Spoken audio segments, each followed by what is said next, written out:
Sophie Grant stared in horror at her phone screen. The message from her mother glowed ominously. "Remember, honey, we can't wait to finally meet this mysterious boyfriend of yours at Jake's wedding. Aunt Carol is already asking for details." The problem was, the mysterious boyfriend didn't exist. He was just a desperate lie invented during a Christmas dinner when one too many questions of, "So, when are you finally going to settle down?" made Sophie snap. "Damn it," she muttered, tossing her phone onto her desk. 30 years old, a senior specialist at one of the best PR agencies in New York City, her own apartment in Brooklyn Heights. And what did it matter?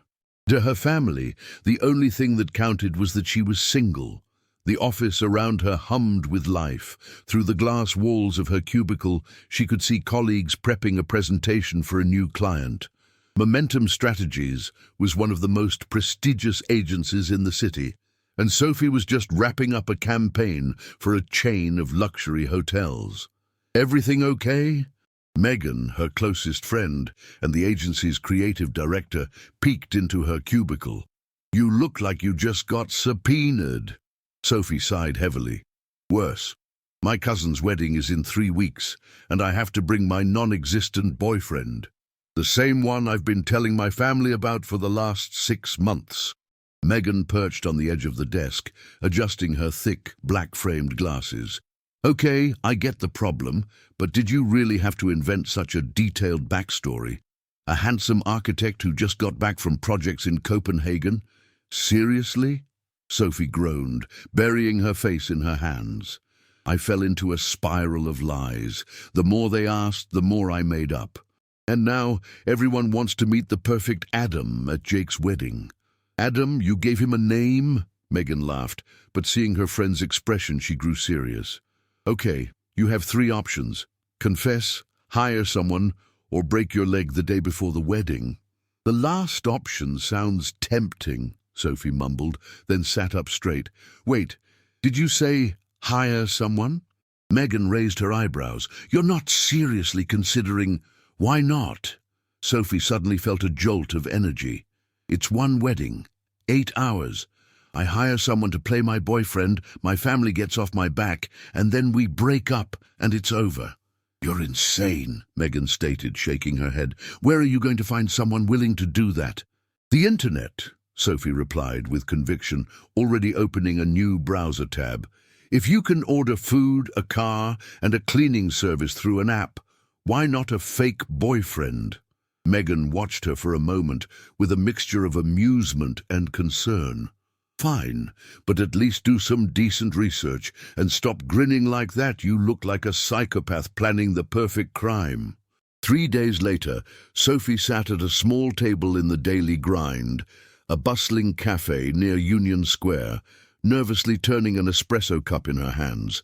She was waiting for Adam Cole, a 32-year-old architecture graduate who offered his services as a +1 for special occasions on a professional networking site. "This feels like a different kind of escort service," Sophie thought with a pang of anxiety, but Adam's detailed profile and professionally written offer had eased her fears. Accompaniment for weddings, family gatherings, and corporate events. No physical commitments, only a professional portrayal of a partner, discretion guaranteed.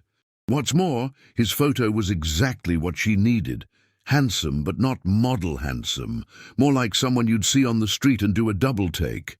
Dark hair, an intelligent smile, eyes that suggested a sense of humor. Just as she was contemplating escape, she heard a man's voice. "Sophie." She looked up and froze. Adam was significantly more handsome than his picture. Tall, lean, in a simple black coat, his hair slightly damp from the city mist, and those eyes, an intense blue, looking at her with genuine interest. "Adam?" she asked, standing up so abruptly she spilled a little of her coffee. "Oh God, I'm sorry, I'm a little nervous." He smiled, taking off his coat and draping it over a chair. "Don't worry, the first time is always a little nerve-wracking." "The first time?"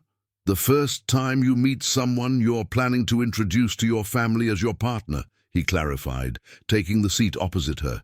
"Even if it's just an act." Sophie felt her cheeks burn. Right, of course. Sorry, this is a new situation for me. It's a new situation for most of the people who use my services, he said calmly, ordering a coffee from a passing waiter. Why don't we start by working out the details? You mentioned a cousin's wedding. Sophie took a deep breath, trying to calm herself. Exactly, in 2 weeks. I told my family I'm dating an architect named Adam who recently got back from Copenhagen, where he was working on some projects. Adam nodded, making a mental note. Okay, that's no problem. I studied architecture, so I know the terminology. Copenhagen. I've been there a few times. I can talk about the city in detail. You really studied architecture? Sophie was surprised. I did, at Columbia, he answered with a slight smile. But I rarely work in the field. Currently, I'm involved in various projects. Something in his tone sounded mysterious, but Sophie was too preoccupied with her own stress to notice. So, how does this work? What are the rules? She asked, pulling a notepad from her purse. Adam chuckled at her preparedness. A very professional approach. He leaned back in his chair. The rules are simple. We establish our story, how we met, how long we've been together. We agree on basic information about each other. The more you tell me about your family, the better I can adapt to the situation. And the payment? Sophie asked, lowering her voice as if she were discussing something illegal. My standard rate is $1,500 per event, plus transportation costs. A wedding is typically 8 to 10 hours, so that fits into the basic package. Sophie quickly did the math in her head. It was a significant sum, but not ruinous, especially considering her savings. Okay, and what if my family starts asking really prying questions? What if someone recognizes you? Adam smiled reassuringly. I'm a professional, Sophie. I rarely make public appearances, and I never take jobs from overlapping social circles. As for the questions, the more details you give me, the better prepared I'll be. Sophie felt the tension slowly leaving her body. Maybe this wasn't such a crazy idea after all. Okay, then let's start with my family. My mother, Barbara, is a French teacher. My father, Thomas, runs a small law firm. They've been married for 35 years and consider it their greatest life achievement. For the next hour, Sophie described her family, the cousins, aunts and uncles who would be at the wedding. Adam listened intently, occasionally jotting something down on his phone, asking insightful questions. There was something captivating about him, the way he leaned in as she spoke, as if every word she said mattered. And now we need to figure out how we met, Adam finally said as the waitress brought their second round of coffees. Something believable, but not too complicated so we don't get lost in the details. I've thought about it, Sophie replied, tracing the rim of her cup with a finger. Maybe we met at some industry event. You as an architect, me as a PR specialist. Adam shook his head. Too generic. Your family will want specifics. We need something concrete, preferably with an element of chance that sounds real. Sophie thought for a moment. How about this? We met in this coffee shop 6 months ago. It was packed, and I needed a place to work. You were sitting alone, so I asked if I could share your table. Adam glanced around the cafe, as if assessing the scene. That could work. And then, you noticed I was working on a presentation for a client in the hotel industry, and you happened to be designing the interiors for a hotel in Copenhagen. We started talking, and Sophie felt her cheeks grow warm again. And we exchanged numbers, Adam finished for her. We met for coffee a week later, then for dinner, and that's how our relationship began. It's a good story, simple and believable. Sophie felt a strange sense of relief. The story sounded so real that for a moment she almost believed it herself. What now? She asked, closing her notebook. Now I need more information about you, Adam replied. Your habits, what you like, what you can't stand. As your boyfriend, I should know these things. For the next half hour, Sophie talked about herself, her job, her favorite books, movies, food. Adam listened attentively, sometimes interjecting a question, sometimes a joke that made her laugh. There was a natural ease about him that made it easy for her to open up. I think that's enough to start with, Adam finally said, finishing his coffee. We should meet one more time before the wedding, just to fine-tune the details and make sure our story is consistent. Sophie nodded, feeling a mix of relief and anxiety. Thank you for your time, and I'm sorry if this all seems weird. Adam smiled, his blue eyes twinkling. Trust me, I've seen weirder.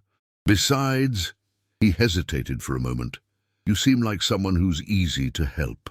Before Sophie could ponder the meaning of his words, Adam stood up, putting on his coat. I'll send you a message to schedule our next meeting. See you, Sophie. She watched him leave the cafe, his tall figure disappearing into the crowd of pedestrians in Union Square. It was only when he was out of sight that she realized she had been holding her breath the entire time. It's just a business arrangement, she reminded herself firmly. Nothing more. But as she left the cafe 10 minutes later, she couldn't stop thinking about the intense gaze of Adam's blue eyes and how natural she felt around him.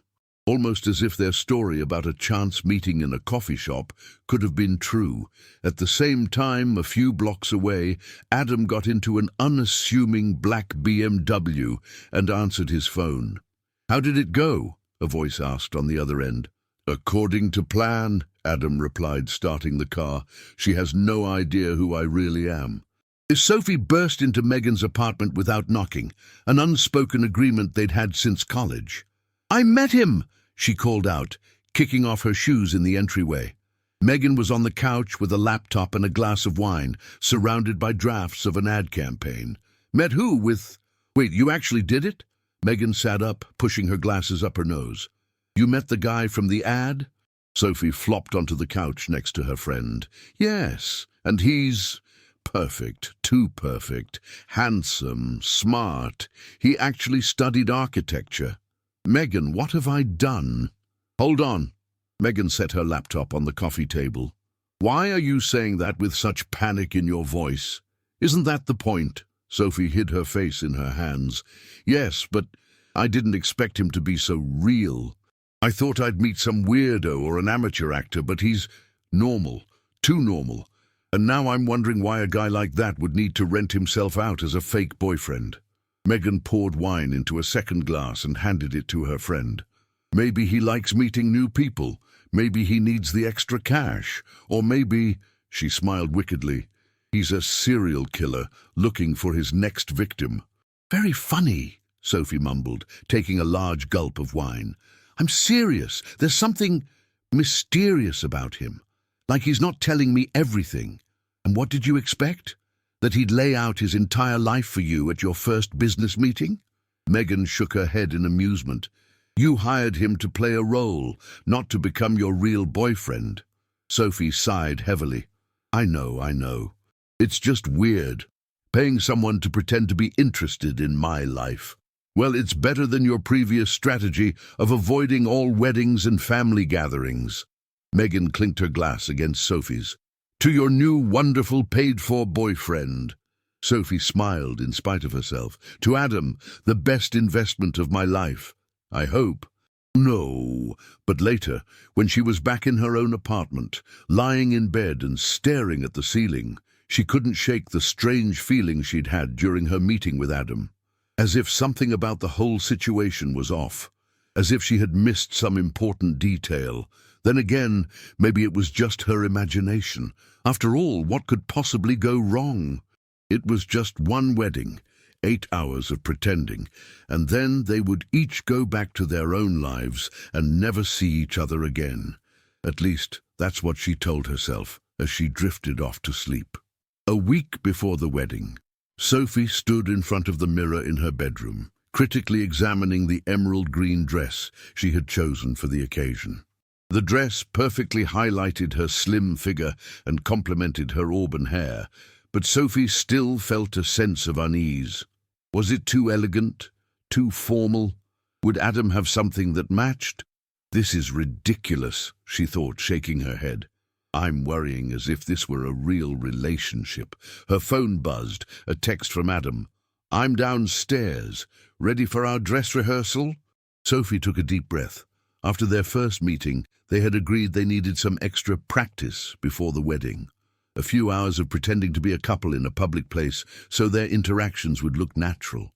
"Down in 5, she texted back, quickly changing into jeans and a sweater. On her way out, she grabbed her leather jacket and purse. Adam was waiting outside her building, leaning against an unassuming black car. Not the BMW she had seen him drive away in last week, but an ordinary several-year-old Volkswagen.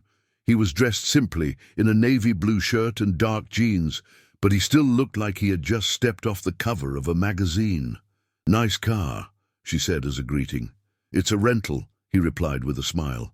"I figured it would be useful for our little exercise." "And where's your usual car?" Sophie asked, remembering the black BMW that had sped away a week ago. For a fraction of a second, Adam looked surprised, but he quickly composed himself. "That was my friend's car. He picked me up after our meeting." He opened the passenger door for her. "Ready for our day of pretending?" Sophie nodded, feeling a strange knot in her stomach. Something about his answer felt slightly dishonest, but she pushed the feeling aside. After all, what did she care what car he drove? "So, what's the plan?" she asked as they pulled away. "I thought we'd start with something simple. Lunch at a restaurant, a walk in the park, maybe some shopping. Things a normal couple would do on a weekend." As Sophie looked out the window at the passing streets of Brooklyn. "Why do we even need to practice? Can't we just pretend?" Adam stopped at a red light and looked at her. "Sophie, it's about the little things. How we react to each other's jokes. How we touch. How we finish each other's sentences. A couple that's been together for 6 months has their rituals, their inside jokes, a certain way they behave. You can't fake that without practice." The light turned green, and they moved on. "I hadn't thought of that," Sophie admitted. "That's why you're in PR, and I'm in the business of faking relationships," he replied with a smile. Sophie couldn't help but laugh. "Now it sounds even more suspicious." A short while later, they stopped in front of a small, elegant restaurant in the West Village. Sophie knew the place, La Belle Époque, one of the more exclusive spots in the city. "Here?" she asked, surprised. "This is a pretty expensive place for a rehearsal." "Professionalism requires the right setting," Adam answered enigmatically, getting out of the car. To Sophie's even greater surprise, the maître d' greeted Adam by name. "Mr. Blackwood, your reservation is ready. This way, please." Blackwood, Sophie thought. "I thought his name was Cole." But before she could say anything, they were led to a cozy table in the corner. "You know this place?" she asked after the waiter had left with their aperitif order. "I come here sometimes," Adam replied, unfolding a napkin on his lap. "It's a good place for people watching, useful in my line of work." "And how long have you been doing this anyway? Faking being a boyfriend for hire?" Adam looked at her with slight amusement. "Is this an interrogation? I was under the impression we were supposed to be pretending to be a couple, not that you were questioning a suspect." Sophie felt her cheeks grow warm. "Sorry, I'm just curious." "It's understandable," he conceded, taking a sip of water. "I've been doing this for about 2 years. Not very often, only when I need to escape from reality." "Escape?" Sophie raised her eyebrows. "Like acting?" "Something like that," Adam agreed. "But enough about me. We should establish a few more details before the wedding. How often do we see each other?" Sophie let herself be drawn into the discussion about the details of their fictional relationship. For the next hour, they established the small elements, that their first date was at an Italian restaurant in Soho, that they spent their first weekend together in the Hudson Valley, that they argued about who left the stove on. He did, but made up that same evening. Sophie was surprised to discover that Adam had an incredible memory for detail. He remembered every element of their made-up story, even small comments about her childhood or culinary preferences that she had mentioned in passing. "Your family loves red wine, but you prefer white, especially Chardonnay from Napa Valley," he said at one point. "Your father taught you to ride a bike when you were 7, and your mother always wanted you to play the piano, but you preferred books. That's Impressive, Sophie admitted. How do you remember all that? I listen carefully, he answered simply. Something in his gaze made Sophie feel a strange warmth in her chest. The waiter brought their dishes, risotto with wild mushrooms for her, a truffle-topped steak for him. Adam had also ordered a bottle of wine, exactly the kind she liked. So, he began as the waiter left, tell me more about the wedding. Who will be there? Who should I be especially nice to? Sophie took a deep breath. Well, my mother will interrogate you like you're on trial. My father will probably want to talk about politics and the economy. My older sister, Alexandra, is a doctor and loves to talk about her work, so just nod and pretend to be interested. And then there's Aunt Carol, who... Sophie suddenly stopped, seeing a familiar face through the restaurant window. Her boss, Paul Dempsey, was just entering the restaurant with an older, distinguished-looking man. Oh no, she whispered, leaning over the table. My boss just walked in. If he sees us together... Adam calmly reached across the table and squeezed her hand. Sophie, relax. We're a couple, remember. What's so strange about us being out for lunch? But we're not. Sophie trailed off, seeing Paul looking around the room. Oh, God, he's coming this way. Trust me, Adam whispered, not letting go of her hand. Sophie, what a surprise. Paul, a 50-year-old man with greying temples, stopped at their table. I didn't know you frequented La Belle Époque. Paul, hi. Sophie tried to sound natural. It's a coincidence. Adam stood up, extending a hand to Paul. Adam Blackwood, a pleasure to meet you. And Paul Dempsey, Sophie's boss replied, shaking his hand. He narrowed his eyes. Blackwood? That name sounds familiar. Sophie felt her heart race. Did Paul know Adam? Would he uncover their sham? Adam smiled casually. It's a fairly common name. I doubt we know each other. Paul still looked thoughtful, but his companion, the older man with a stern expression, cleared his throat impatiently. Sorry to interrupt, Paul said. Sophie, I'll see you at the office on Monday. Enjoy your lunch. As they walked to their table on the other side of the room, Sophie let out a breath she hadn't realized she was holding. That was close, she whispered. I thought for a second he recognized you. Adam shrugged, returning to his steak. Like I said, it's a common name. Nothing to worry about. But Sophie noticed Adam casting cautious glances toward the table where her boss was sitting with the mysterious man. The rest of the lunch passed in a pleasant atmosphere. Adam proved to be an excellent conversationalist, intelligent, witty, and attentive. He talked about travel, books, and architecture with a passion that seemed genuine. Sophie caught herself forgetting about the whole charade. At times, she truly felt like she was on a date. As they were leaving the restaurant, Adam put a natural arm around her waist. Sophie felt a pleasant shiver, but quickly reminded herself it was just part of the act. You're good at this, she said once they were outside. I almost believed you actually like me. Adam looked at her with a strange expression. Who said I don't? Before she could reply, his phone rang. Adam glanced at the screen and frowned. Sorry, I have to take this, he said, walking a few steps away. Sophie watched as his face changed during the call, from friendly and open to serious, almost stern. He spoke quietly, but his tone was firm, authoritative, completely different from the one he used with her. He returned a minute later, his face once again friendly. Sorry about that. Where were we? Is everything okay? Sophie asked. Of course, he replied quickly. A small problem at work. Nothing important. At your job as an architect or as a fake boyfriend? Sophie thought, but didn't say it out loud. What now? She asked instead. Now, Adam smiled, holding out his hand, we take a walk through the West Village like a real couple in love. Sophie hesitated for only a moment before taking his hand. It was warm and strong, and his touch felt strangely familiar.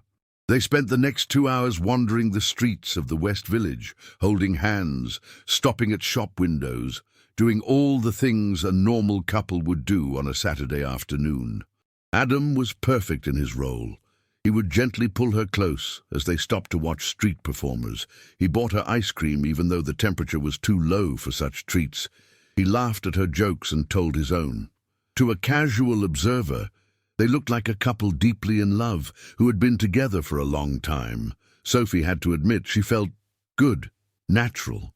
And that was the most unsettling part. As the sun began to set, Adam offered to drive her home. "I think that's enough practice for one day," he said, opening the car door. "I think we're doing quite well." Sophie nodded, suddenly feeling awkward. "Yeah, I guess so." On the way back, they talked about the wedding, how they should act, what questions they might expect. Adam seemed calm and confident, as if this were all a routine task for him. When they stopped in front of her building, Sophie hesitated. "Adam," she began, not sure what she wanted to say. "Thank you for today. You're really good at what you do." He smiled, but his eyes seemed distant. "It's my job." "Right, of course," Sophie said quickly, feeling foolish. Did she really think it was something more? "See you in a week," Adam said. "I'll send you a message with the final details." Sophie nodded and got out of the car. She stood in front of the entrance to her building, waving goodbye as Adam drove off. Only when he disappeared around the corner did she let her hand fall. "It's just a job," she repeated to herself, getting into the elevator. For him, it's just a job. But despite these assurances, she couldn't stop thinking about the warm touch of his hand and how natural she felt with him, and about the mysterious phone call that had momentarily transformed him into someone else. The next day, Sophie sat at her desk at the agency, trying to focus on a client presentation, but her thoughts kept drifting back to the previous day and to Adam. Suddenly, a shadow fell over her desk. "Earth to Sophie." Megan waved a hand in front of her face. "Where are you? Because you're definitely not here." Sophie sighed, leaning back in her chair. "Sorry, I'm a little distracted." Megan perched on the edge of her desk. "I can see that. Does this have anything to do with your fake boyfriend?"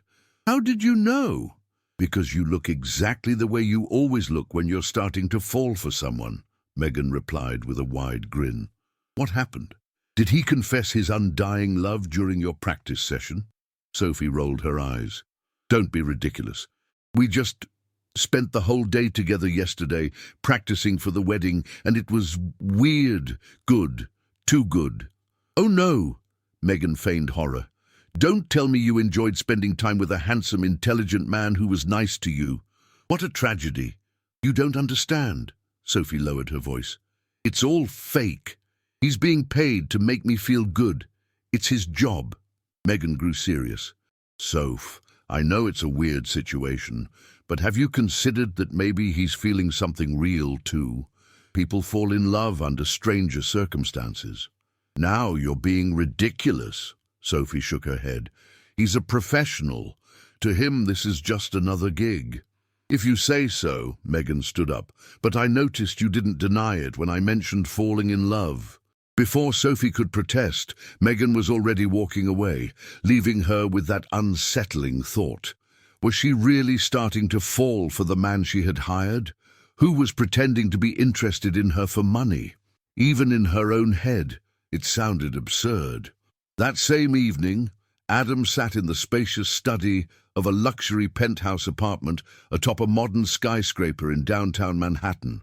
In front of him, on a large computer screen, was the website for the PR agency Momentum Strategies, specifically Sophie Grant's profile. "So, how is your research going?" A voice came from the doorway. Adam turned. Standing in the doorway was a tall, slim man in his 50s, the same man who had been with Sophie's boss at the restaurant. "Father," Adam nodded. "I didn't hear you come in." The man entered the study, glancing at some papers in a folder. "You didn't answer my question, Adam. How is your research on this Miss Grant going?" Adam closed the web page. "Everything is according to plan.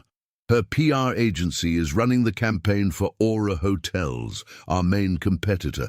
I've learned some interesting things about their strategy." "And that's why you spent the entire day with her, walking through the West Village and eating ice cream?" There was a hint of mockery in the older man's voice. Adam looked at his father with a cool gaze. "Building trust takes time. Besides, it was her initiative. She thinks she hired me as a fake boyfriend for her cousin's wedding.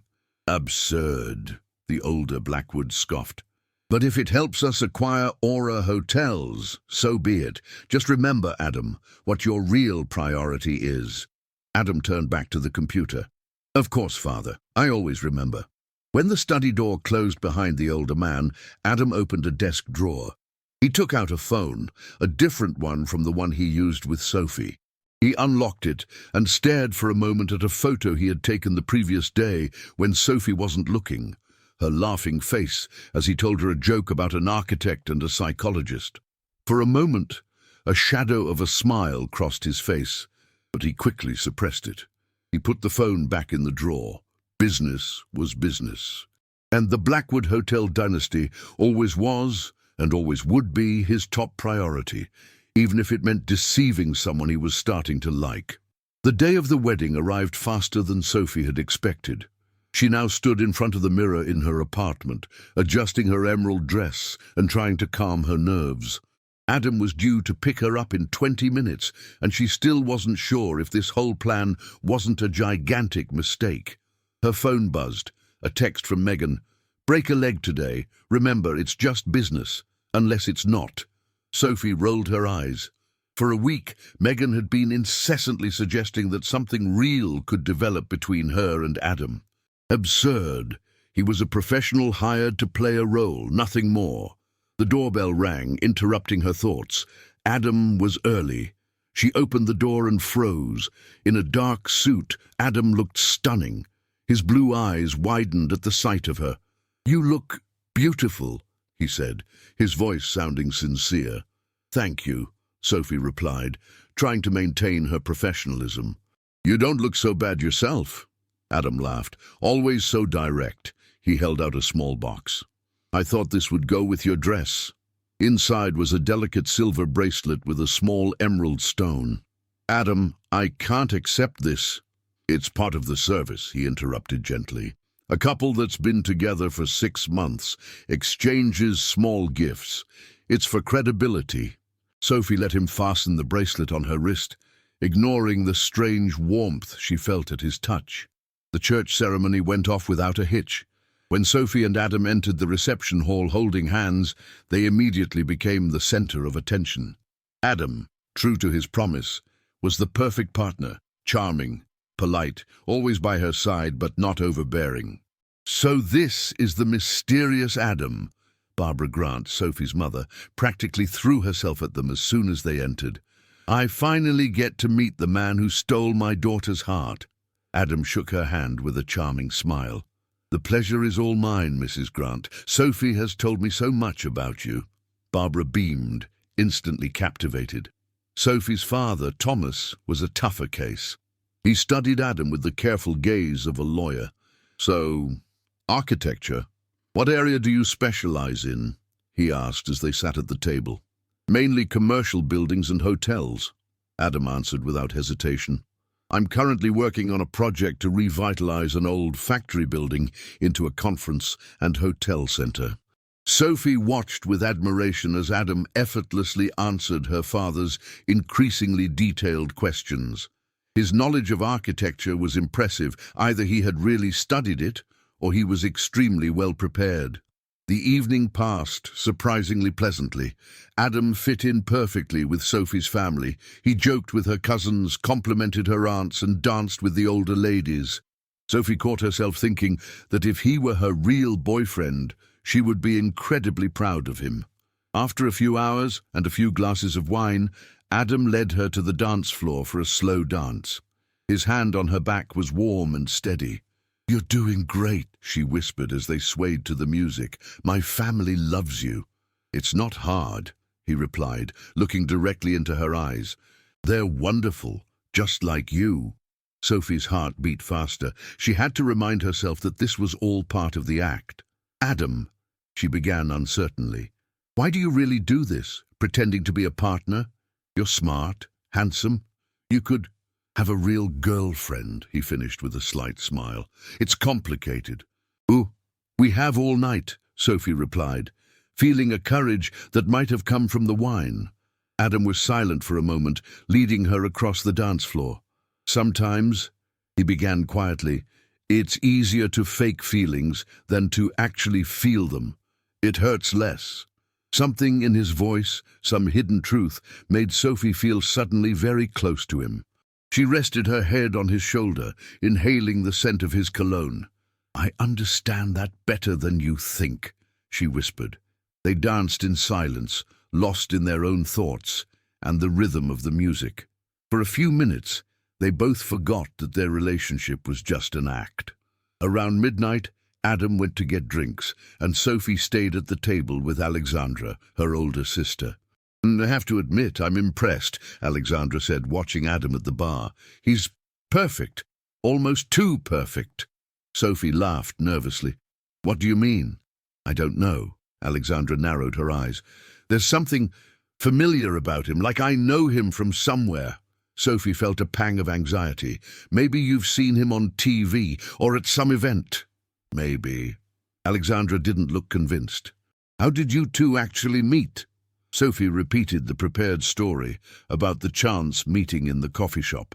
Alexandra listened with the same slightly suspicious expression she had when she used to catch Sophie in a lie as a child. "Interesting," she said finally. "And do you know what he does besides architecture?" "What do you mean?" "Nothing specific," Alexandra shrugged. "It's just that I think I've seen his picture in a newspaper once, something to do with business." At that moment, Adam returned with the drinks. Alexandra smiled at him, but a shadow of suspicion still lingered in her eyes. Late in the evening, as the wedding was slowly winding down, Adam and Sophie went out onto the hotel terrace for some fresh air. "I think it's mission accomplished," Adam said, leaning against the railing. "Your family is completely convinced." "Except for my sister," Sophie sighed. "I think she suspects something." Adam looked at her with curiosity. "Like what?" "I'm not sure. She said you seem familiar, that maybe she's seen you in a newspaper." Sophie watched his reaction carefully. "Something to do with business." For a split second, Adam's face tensed, but he quickly regained his composure. "That's impossible," he said lightly. "I'm not important enough to be in the papers." But something in his voice, a slight hesitation, fueled her suspicions. "Adam, who are you really?" she asked quietly. "Sometimes I feel like you're playing a role even with me, not just with my family." Adam looked away, staring at the night sky. "We all play roles to some extent, Sophie. It's part of life." "That's not an answer to my question." Silence fell between them. Sophie felt her heart beating faster. Did she really want to know the truth? Adam finally turned to her, his eyes showing an internal struggle. "Sophie, His words were cut off by the sound of his phone. Adam glanced at the screen, and his face immediately hardened. "Sorry, I have to take this," he said, walking a few steps away. Sophie watched as he once again transformed into someone else. His posture became erect, his voice firm, commanding. She couldn't hear the details of the conversation, but the tone was clear. It wasn't the voice of an architect or a fake boyfriend. It was the voice of someone used to giving orders. When he returned, he tried to act as if nothing had happened, but the atmosphere between them had changed. "Is everything okay?" she asked. "Yes, just work stuff," he answered evasively. "We should go back inside." The rest of the evening passed in a strange tension. Adam continued to play the role of the charming boyfriend perfectly, but Sophie could sense that something had shifted. It was as if she had pushed open a door to his real life, and now he was trying to close it again. As they drove back to the city, they sat in the car in an awkward silence. Sophie wanted to ask so many questions, but she was afraid of the answers. "So," she finally began as they stopped in front of her apartment, "I guess this is the end of our little show." Adam stared ahead, his profile lit by the glow of a streetlight. "Yeah, I guess so." Sophie felt a pang of disappointment, though she knew it was irrational. "Thank you for everything. You were perfect." "The pleasure was all mine," he replied, finally looking at her. For a moment, it seemed like he wanted to add something. His eyes, usually confident, now seemed full of doubt.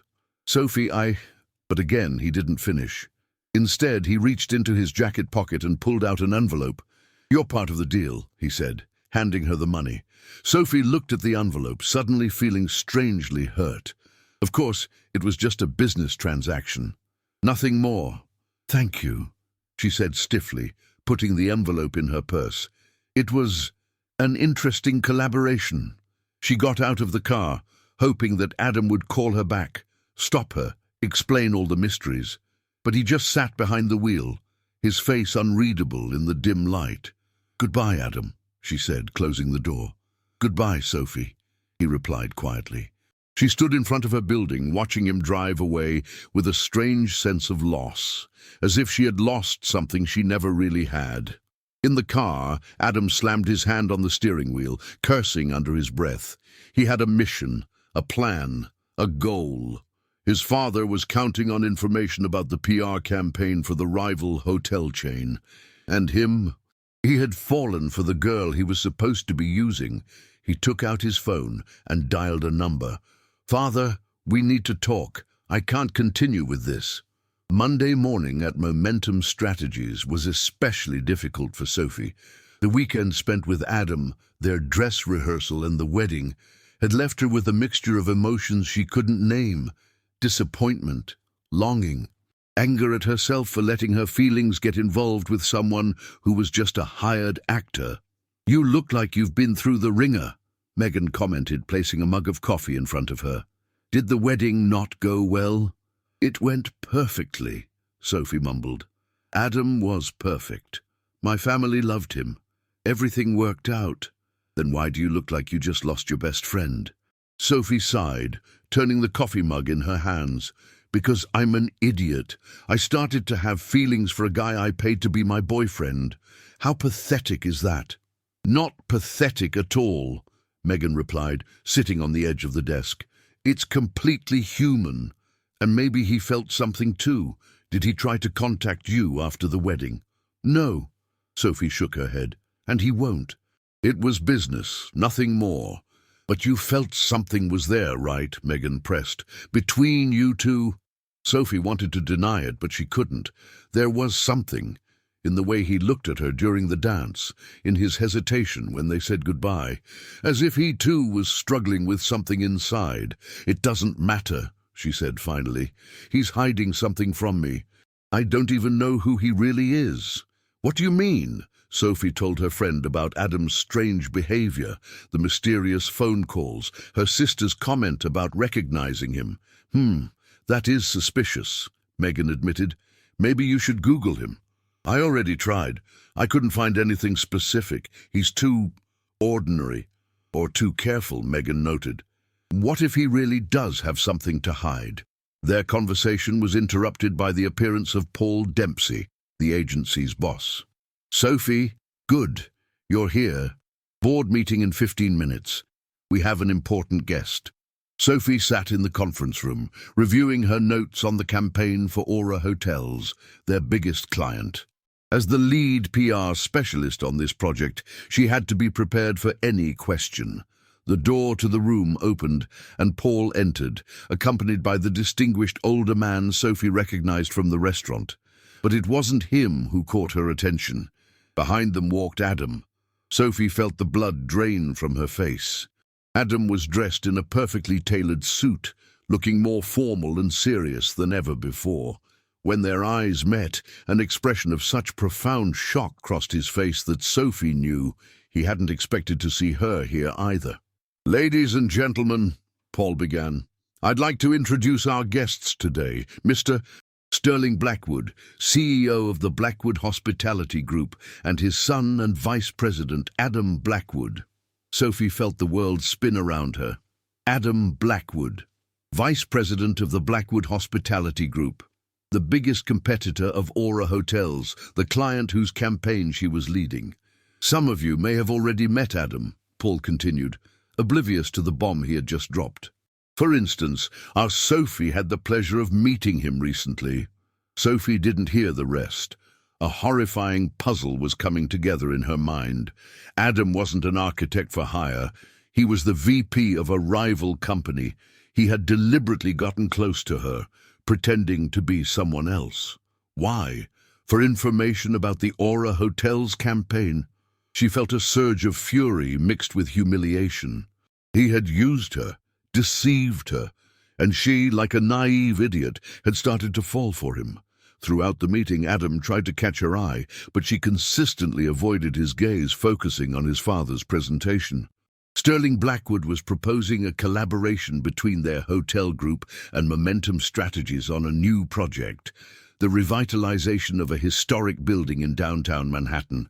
When the meeting ended, Sophie was the first to head for the door, but Paul's voice stopped her. "Sophie, stay for a moment. Adam would like to discuss some details about the PR strategy with you." She couldn't refuse. Not in front of her boss and a client. She forced herself to return to her seat, her heart pounding in her chest. When everyone else had left, they were alone. Adam stood motionless on the other side of the table, his face a mixture of remorse and determination. "Sophie, I need to explain," he began. "You have nothing to explain, Mr. Blackwood." She cut him off, her tone icy. "Everything is perfectly clear. You used me to get information about your competitor's campaign." "It's not like that." Adam took a step toward her. "Yes, that was the plan at first. My father found out you were looking for someone to pretend to be your boyfriend. He thought it was the perfect way to get close to the person leading the campaign for Aura Hotels.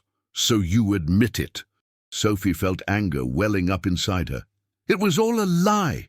The conversations, the moments, it was all part of your plan to use me." "At first, yes," Adam admitted, his voice full of regret. "But then everything changed.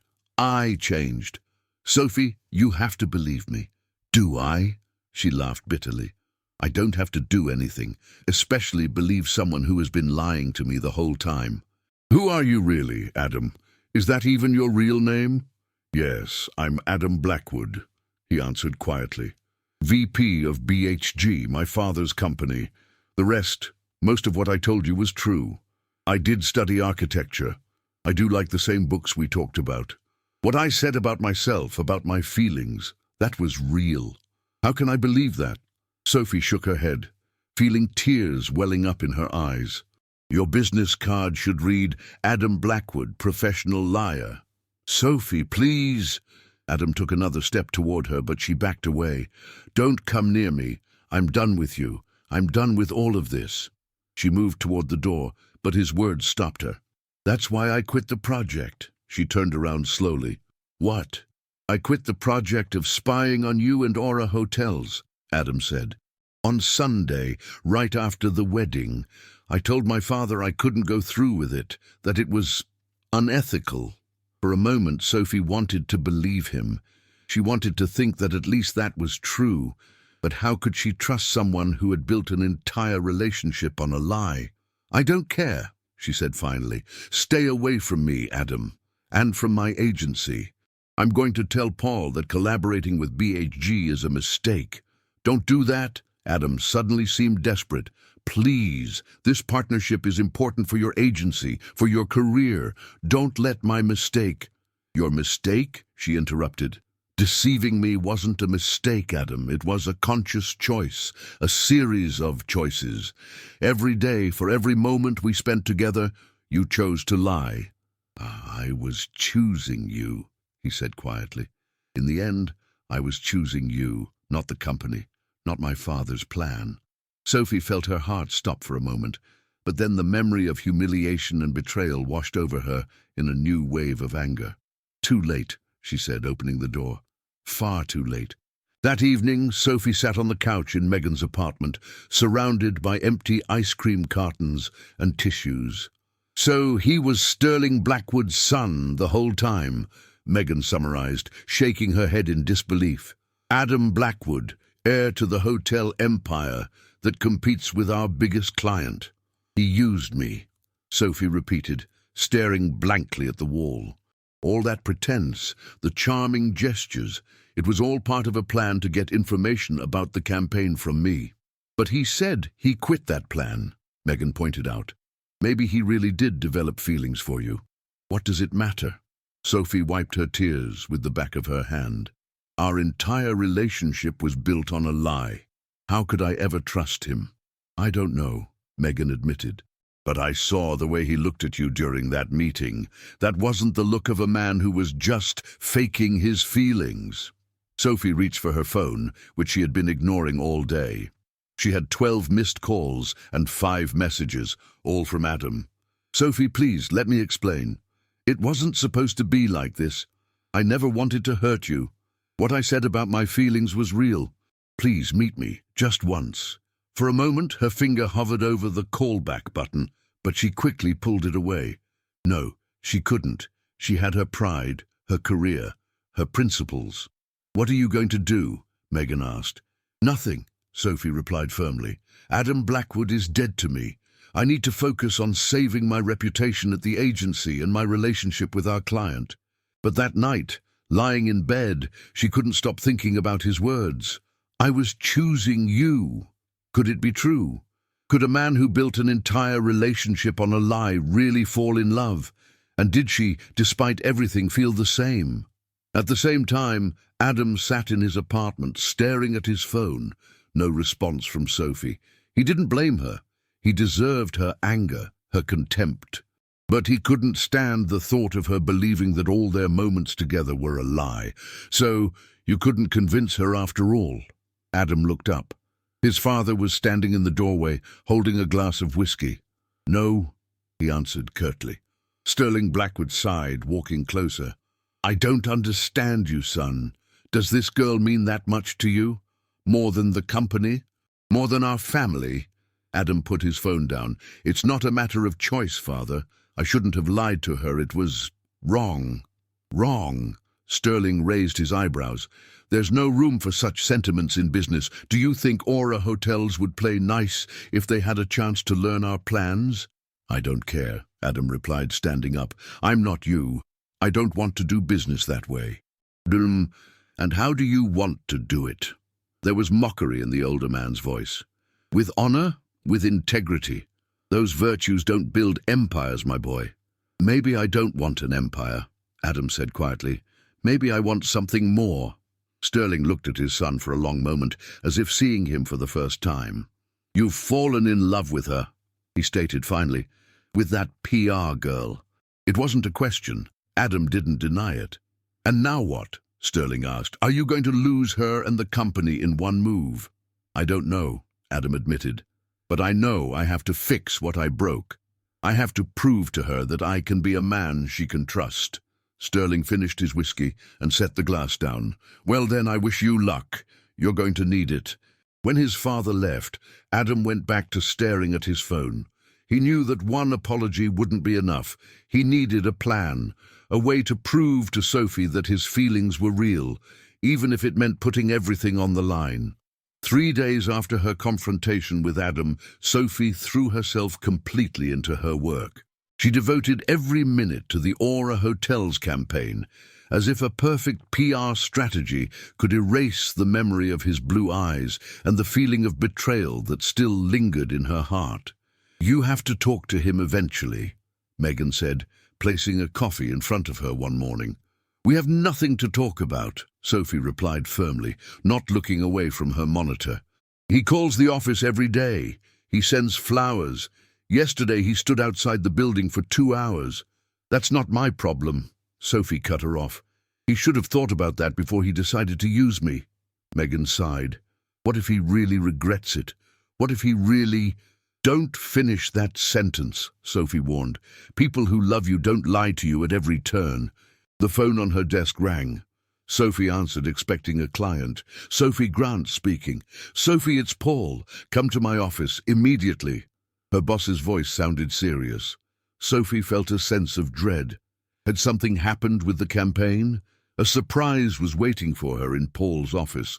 Sterling Blackwood, Adam's father, was standing by the desk, looking over some documents. Close the door, Sophie, Paul instructed. What's going on? She asked, her heart beginning to race. Mr. Blackwood has an interesting proposal for us, Paul replied, his face unreadable. Regarding you. Sterling put down the documents and looked at her sharply. Miss Grant, you are probably surprised by my visit. To put it mildly, Sophie admitted, crossing her arms. I am here regarding my son, the older man continued, and our potential collaboration with your agency. Sophie tensed. If this is about your son, we have nothing to discuss. On the contrary, Sterling replied with a slight smile, we have a $5 million contract to discuss. Sophie and Paul exchanged surprised glances. $5 million, Paul repeated. For full PR services for our new project in Manhattan, Sterling confirmed, on one condition. What condition? Sophie asked, though she had a feeling she knew the answer. That you meet with my son, once, and you listen to what he has to say. Sophie felt the blood drain from her face. This is blackmail, she said quietly. This is business, Sterling corrected her. And a private request from a father who is worried about his son. Adam hasn't been to work in 3 days. He isn't eating. He isn't sleeping. I have never seen him like this. Sophie felt a pang in her heart, but she quickly suppressed it. That's not my problem. She repeated the words she had said to Megan earlier. But it is my problem, Paul interjected, looking at her pointedly. $5 million is the largest contract in our agency's history. Sophie looked at her boss in disbelief. You want me to go on a date in exchange for a contract? I want you to listen to a man who clearly has something important to say to you, Paul replied. And if we happen to land a massive contract in the process, all the better. Sophie felt cornered. She looked at Sterling, whose face showed confidence and determination. Now she could see how much Adam resembled him. Fine, she said finally. I'll meet with him, once, but I'm not promising anything. Sterling smiled with satisfaction. That will be enough. I will let Adam know. And of course, he added, extending a hand to Paul, the cooperation agreement will be signed regardless of the outcome of this meeting. I am a businessman, but I am a father first. When Sterling left, Sophie looked at Paul with reproach. I can't believe you agreed to this, Paul shrugged. It's just a conversation, Sophie. What do you have to lose? My heart, she thought. What's left of my pride? Everything. The next evening, Sophie stood in front of La Belle Époque, the same restaurant where she had been with Adam during their dress rehearsal. She wondered if the choice of venue was coincidental or deliberate. Adam was waiting for her inside at the same table. When he saw her, he stood up abruptly. He looked different. There were shadows of exhaustion on his face, a hint of a few days' stubble, and his eyes lacked their former sparkle. You came, he said, as if he couldn't believe it. Your father is very persuasive, Sophie replied, taking a seat. And he makes a good business case. Adam winced slightly. So that's why you're here, for the contract? I'm here because I promised I would listen to you, she replied, looking him straight in the eye. So talk. Adam took a deep breath. I'm sorry. For everything. For the lies, the deceit, for taking advantage of your trust. I have no excuse, other than that at first I thought it was just business, that it didn't matter. And then? Sophie asked, curious in spite of herself. Then I got to know you, he said quietly. Really got to know you, and everything changed. Sophie looked at him, searching for any sign of falsehood. Another lie. But she only saw sincerity and pain. It's hard for me to believe that, she said finally. How can I trust someone who built an entire relationship on a lie? I'm not asking for your trust, Adam replied. At least not right now. I'm asking for a chance to prove to you that I can be a man you can trust. Sophie was silent for a moment. Why are you doing this, Adam? Why is this so important to you? Because, he hesitated, as if gathering his courage, I fell in love with you, Sophie. Not with my father's plan. Not with information about a competitor, with you. And it's the most terrifying thing that has ever happened to me. Sophie felt her heart race. She wanted to believe him. She wanted it to be true. But the fear of being hurt again was stronger. Words are easy, Adam, especially for someone who lies as convincingly as you do. I know, he admitted. That's why I've prepared something more than words. He reached into the briefcase he had with him and placed several documents in front of her. "What is this?" she asked, looking at the papers. "My resignation as vice president of BHG," he replied. "I'm giving up my shares in my father's company. I'm starting over on my own terms." Sophie looked through the documents in disbelief. "You quit the company? A fortune? Why?" "Because I want to prove that I'm willing to put you above everything else," he answered simply, "and that I will never again have to choose between you and the company's interests." "This is insane," Sophie whispered. "You can't do this." "I already have," Adam smiled slightly. "And you know what? I feel better than ever. I'm finally making my own decisions, not the ones my father expects of me." "What are you going to do now?" she asked, still stunned by his gesture.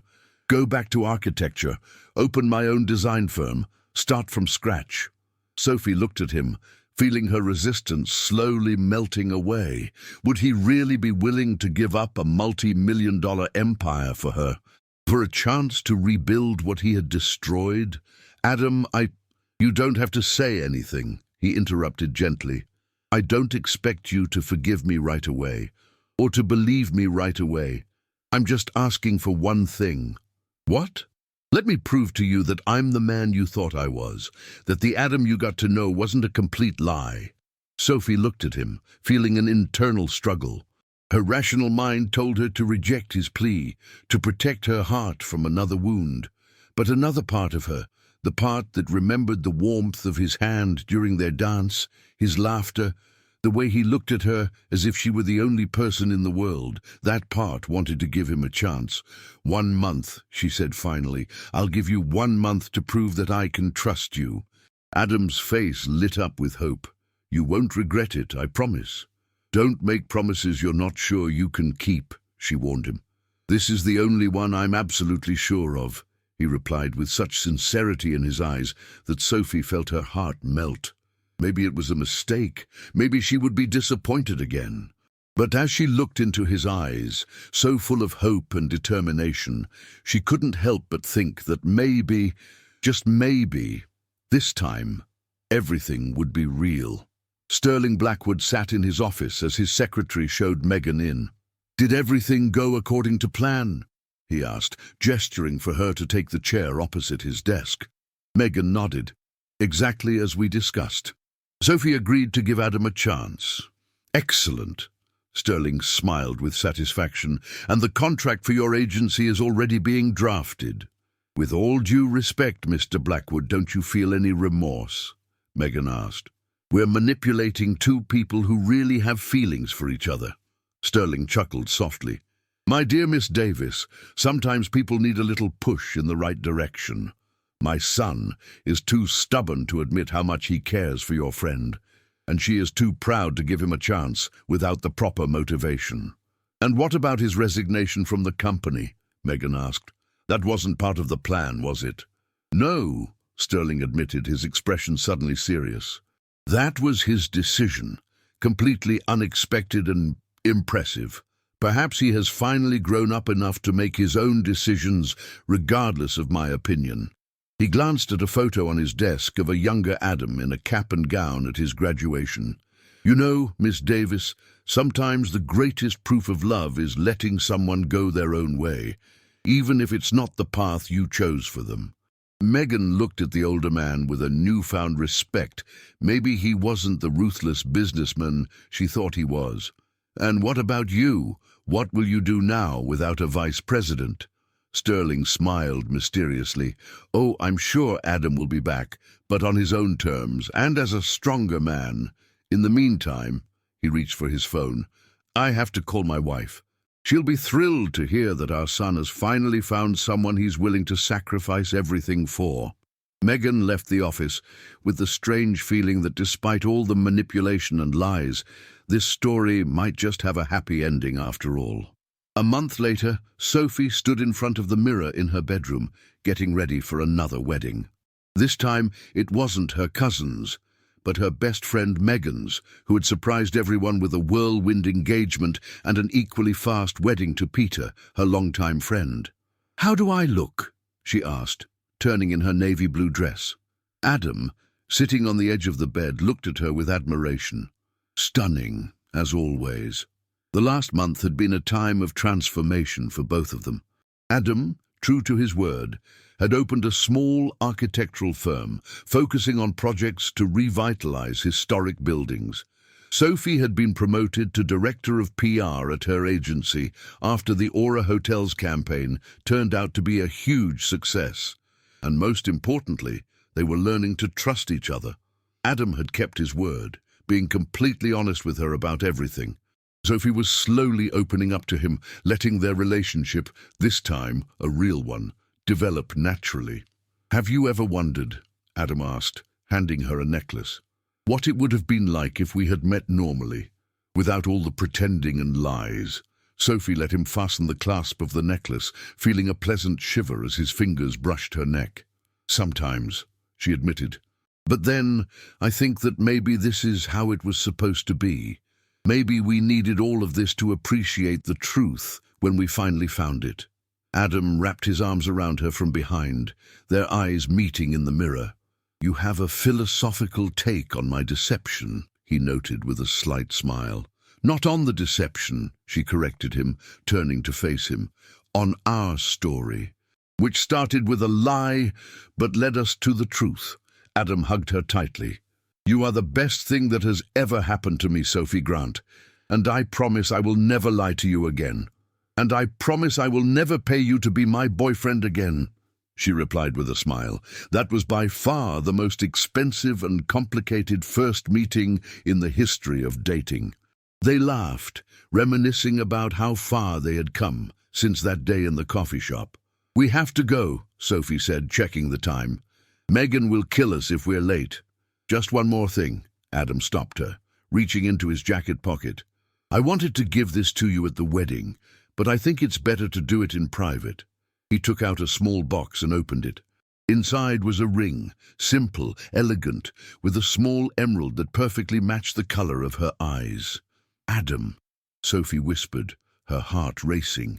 "It's not a proposal," he explained quickly.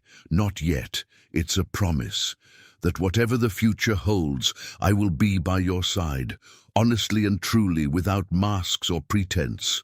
Sophie felt tears welling up in her eyes as he slid the ring onto her finger. "It fits perfectly," she noted. "Of course," Adam smiled. "I remembered the size from the bracelet I gave you at your cousin's wedding." "So you were already planning?" "No," he interrupted, shaking his head. "Back then, I was just paying attention to every detail about you. With no plan, no ulterior motive, I just couldn't stop thinking about you." Sophie stood on her toes and kissed him gently. "I couldn't stop thinking about you either," she confessed, "even when I was furious, even when I felt betrayed. I missed you." Adam rested his forehead against hers. "I guess that means we're stuck with each other, Miss Grant." "Looks that way, Mr. Blackwood." Megan and Peter's wedding was held in the same ballroom as Sophie's cousin's wedding a few months earlier. When Sophie and Adam walked in, holding hands, several people looked at them with curiosity, including Adam's father, Sterling, who, to Sophie's surprise, had been invited by Megan. "Why is your father at my best friend's wedding?" Sophie whispered to Adam. "I have no idea," he replied, equally surprised. "I need to figure this out." But before they could approach Sterling, they were surrounded by Sophie's family. "Adam!" Barbara Grant hugged him warmly. "I'm so happy to see you again. Sophie told us about your new architectural firm. That's so exciting." "Thank you, Mrs. Grant," Adam replied, returning the hug. Thomas Grant, Sophie's father, shook his hand with more enthusiasm than before. "My wife won't stop talking about you, young man," he said with a smile. "You must visit us more often."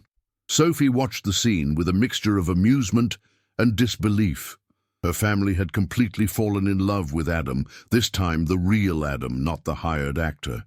When they finally managed to slip away, they saw Sterling talking to Megan in a corner of the room. They both looked pleased. "What is going on here?" Adam asked, approaching them. "Father, I didn't know you knew Megan." "Oh, we have a few common interests," Sterling replied with a mysterious smile. Sophie looked suspiciously at her friend. "Megan, what is he talking about?" Megan looked like a child caught in mischief. Maybe I should explain something. At that moment, Paul Dempsey, their boss, walked up to them. Sophie, Adam, great to see you. Sterling, the documents are ready to be signed. What documents? Sophie and Adam asked in unison. The three conspirators exchanged glances. I suppose it's time to lay our cards on the table, Sterling finally said. Adam, do you remember that contract I offered Sophie's agency? The $5 million one, Adam asked. The one you used to blackmail Sophie into meeting with me? That's the one, Sterling confirmed. Well, there was an additional clause you didn't know about. What clause? Sophie asked, feeling a growing sense of unease. That if you two were together on the day the contract was signed, the value of the contract would increase to $10 million. Paul finished with a wide grin.